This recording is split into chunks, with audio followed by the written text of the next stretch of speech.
Welcome everyone, this is John Smith. I wanted to put this video together with an audio background, but lo and behold, it was turned down by Facebook because I used copyrighted material. How rude. So here we go, I'll try narrating and see if that works. God bless America, a little information about Elbridge, Skaneateles, and points in between. There's the Elbridge hardware store. That's a little bit before all of our time, as is this picture of what became the Wayside Inn. Nice postcard. That was the Wayside Inn once it was called that. And that's 4 years ago when I was visiting Central New York State again. Here's the infamous Four Corners. That was a standard gas station. I don't think it is any longer. The White Church, the main drag coming through Elbridge, and the Baptist Church. I'm not sure if it's still that. There's a little poster thing I put together a week or so ago, and Skaneateles Creek. And we moved to Skaneateles Junction, where I lived most of my growing up life, also known as Hartlot. Hartlot was the post office. Skaneateles Junction was the official map location, and the depot, which was the train depot, but primarily was used for the U.S. mail during the time I grew up there. That's the New York Central track in back, and that would be looking west, coming up to the depot and the post office. That was the door to the post office. Today, that facility is a model train club. Here's an old picture of the junction, and here we are, Skaneateles Creek again in Hartlot. I spent hours and hours playing there.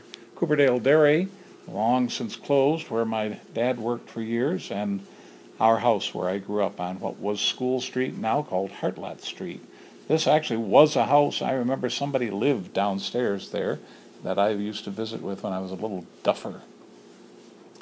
The Waterbury Felt Company in Skaneateles, my neighbor Margaret Lamore and her husband both worked for Waterbury Felt. And there's the infamous Skaneateles Short Line Railroad.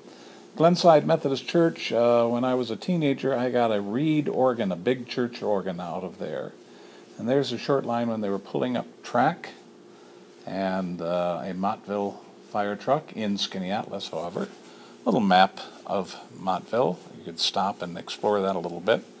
And here's some information about the Mottville Bridge, which was redone in 2004, and there it is in its redone state. And here we have another Mottville fire truck, I think in the Mottville Fire Department itself. The Evans store and U.S. Post Office on the right, again a little bit before all of our time, I think. And Skaneateles Creek in the fall. And welcome to Skaneateles, New York. I don't think anybody dresses like that when they water ski any longer. This was obviously before they put in a concrete pier there, and this was when they had streetcars in Skaneateles. Kind of cool. And Westlake Street, not paved, but that with all the beautiful homes. There's one of the wonderful tour ships that they've had on Skaneateles Lake for years, and a nice view of a portion of the lake. They used to say the cleanest water in the world and the coldest lake water in the world.